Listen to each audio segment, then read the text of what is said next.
Meaning of forgotten. Forgotten.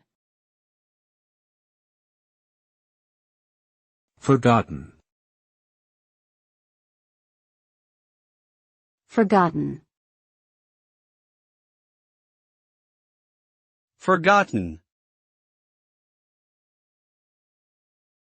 Forgotten is an adjective that describes something or someone that has been disregarded, ignored, or no longer remembered. It implies the loss of significance or value due to a lack of attention or care.